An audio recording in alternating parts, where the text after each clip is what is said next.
اعوذ باللہ من الشیطان الرجیم بسم اللہ الرحمن الرحیم قال یا آدم انبئہم باسمائہم، اللہ نے فرمایا کہ آدم ان کو بتاؤ ان کے نام. فلما انباہم باسمائہم، تو جب انہوں نے بتا دیے ان کو فرشتوں کو ان کے نام، قال الم اقل لکم انی اعلم غیب السماوات والارض، تو اللہ نے فرمایا کہ میں نے کہا نہیں تھا کہ میں جانتا ہوں آسمانوں اور زمین کی تمام غائب چیزوں کو جو تمہاری نگاہوں سے بھی اوجھل ہے، غیب. میں ہر شے کا جاننے والا ہوں. وَأَعْلَمُ مَا تُبْدُونَ وَمَا كُنْتُمْ تَكْتُمُونَ، اور میں جانتا ہوں جو کوئی تم ظاہر کر رہے تھے، جو کوئی تم چھپا رہے تھے. چھپانے میں محسوس ہوتا ہے کہ ان کی خواہش یہ تھی کہ خلافت ہمیں ملے. ہم خدام ادب ہیں، ہر وقت تسبیح و تحمید اور تقدیس میں مصروف ہیں، جو حکم ملتا ہے بجا لاتے ہیں. تو یہ خلافت کسی اور مخلوق کو کیوں ملے؟ یہاں صرف یہ اور بتا دوں کہ یہ چونکہ اب ایک تیسری مخلوق کا ذکر بھی بعد میں آئے گا. 3 صاحب تشخص مخلوقات ہیں اللہ کی، صاحب تشخص، صاحب شعور، جن میں میں کا شعور ہے. انا، میں. ایک ملائکہ ہے، ان کی تخلیق نور سے ہوئی ہے. ایک انسان ہے جن کی تخلیق گارے سے ہوئی ہے. ایک جنات ہیں جن کی تخلیق آگ سے ہوئی ہے.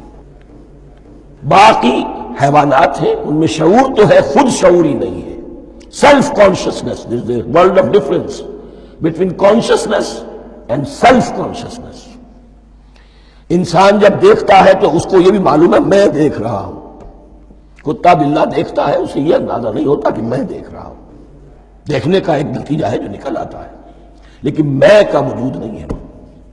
یہ انا، سیلف، ایگو، یہ انسان میں ہے، جنات میں ہے، شعور میں، اور فرشتوں میں ہے. ایک نوری مخلوق، ایک ناری مخلوق، ایک زمین کے اس کرسٹ میں یہ جو مٹی اور گارے، مٹی اور پانی کا جو ملغوبہ ہے گارے کی شکل میں، اس سے بنا ہے. قال یا آدم انبئہم باسمائہم فلما انباہم باسمائہم قال الم اقل لکم انی اعلم غیب السماوات والارض واعلم ما تبدون وما کنتم تکتمون وَإِذْ قُلْنَا لِلْمَلَائِكَةِ اسْجُدُوا لِآدَمَ فَسَجَدُوا إِلَّا إِبْلِيسَ. اور یاد کرو جب کہ ہم نے کہا فرشتوں سے سجدہ کرو سب کے سب آدم کو، جھک جاؤ آدم کے سامنے. فسجدوا، ان سب نے سجدہ کیا، الا ابلیس، سوائے ابلیس کے. پہلی بات تو یہ سمجھیے کہ تمام ملائکہ کے سجدے کی ضرورت کیا تھی؟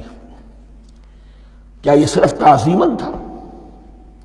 اور تعظیماً اگر تھا تو کیا آدم خاکی کی تعظیم تھی یا کسی اور شے کی تعظیم تھی؟ مکی صورتوں میں یہ بات 2 جگہ واضح کی گئی ہے. فَإِذَا سَوَّيْتُهُ وَنَفَخْتُ فِيهِ مِن رُوحِي فَقَعُوا لَهُ سَاجِدِينَ. جب میں اس آدم کی تخلیق مکمل کر لوں اور اس میں اپنی روح میں سے پھونک دوں، تب گر پڑنا اس کے سامنے سجدے میں. تعظیم اگر ہے تو آدم خاکی کی نہیں ہے، اس کے اندر جو ڈیوائن ایلیمنٹ ہے، جو ڈیوائن سپارک ہے، جو روح ربانی ہے، میری روح، اس کی ہے. اور نمبر 2، اس کی حکمت کیا ہے، علت کیا ہے، غرض و غایت کیا ہے؟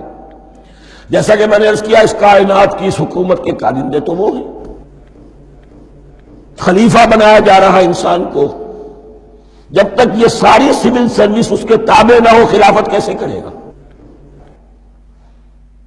دیکھیے میں جانا چاہتا ہوں، چوری کرنے کے لیے جانا چاہتا ہوں، راستے میں کتنے فیکٹرز ہوں گے، کتنے فزیکل فینومینا ہوں گے. میں چلنا چاہتا ہوں، میں زمین کو دھکیلتا ہوں، زمین مجھے دھکیلتی ہے.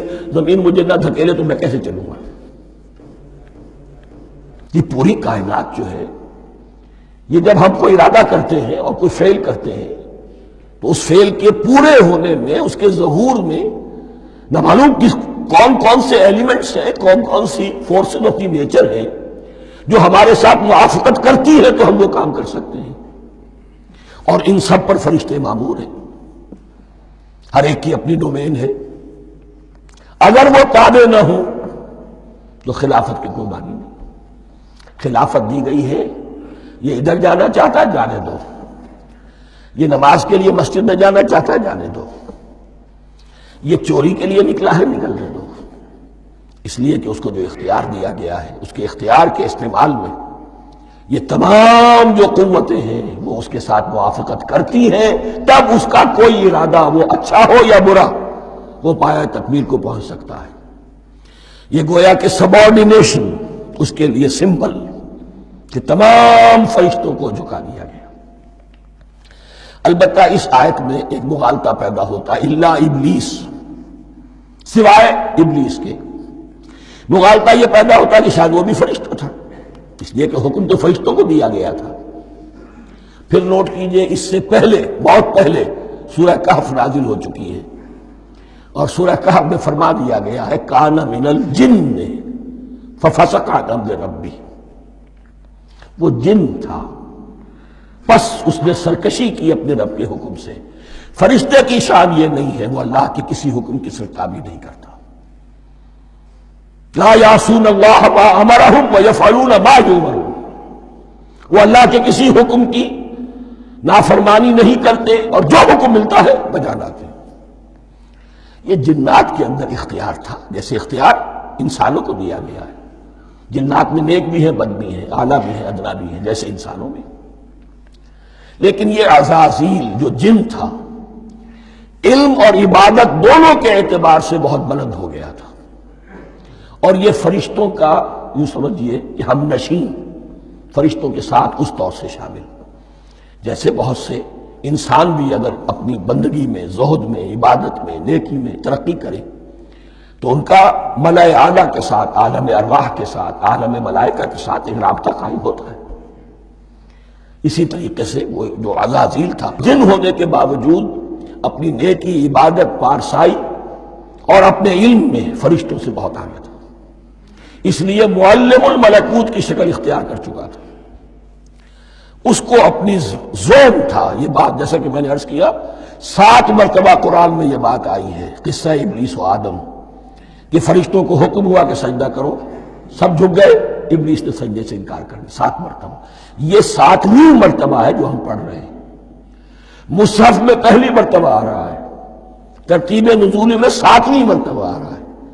یہ آدم و ابلیس کا قصہ اس سے آگے سورہ اعراف میں آئے گا، پھر سورہ ہجر میں آئے گا، سورہ بنی اسرائیل میں آئے گا، سورہ کہف میں آئے گا، سورہ طٰہٰ میں آئے گا، سورہ صاد میں آئے گا، 6 مرتبہ مکی قرآن میں، 1 مرتبہ یہاں۔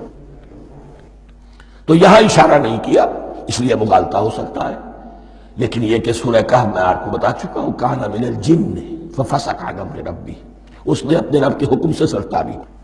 ابلیس اس کا صفاتی نام ہے اب، اس لیے کہ اب لسیبلسو کے معنی ہوتے ہیں مایوس ہو جانا، یہ اللہ کی رحمت سے بالکل مایوس ہے، اور مایوس جو ہو جائے وہ شیطان ہو جاتا ہے۔ اب میرا تو چھٹکارا نہیں ہے، جتنوں کو برباد کر سکوں کروں، میری تو عاقبت خراب ہو چکی ہے، جتنوں کو اپنے ساتھ، ہم تو ڈوبے ہیں سنم تم کو بھی لے ڈوبیں گے۔ اب وہ شیطان اس معنی میں کہ انسان کی عداوت اس کی گھٹی میں پڑ گئی، اس نے اللہ سے پھر اجازت ملی کہ مجھے مہلت دے دے یوم یبعثون، قیامت تک کے دن کے لیے، تو میں ثابت کر دوں گا کہ یہ آدم اس رتبے کا حقدار نہ تھا، مستحق نہ تھا جو اسے دیا گیا۔ انا خیر منہ، میں اس سے بہتر ہوں، خلقتنی من نار وخلقتہ من طین، تو نے مجھے آگ سے بنایا، اسے گارے سے بنایا۔ لیکن یہ تکبر ہے در حقیقت کہ جس نے اسے راندہ درگاہ حق کر دیا۔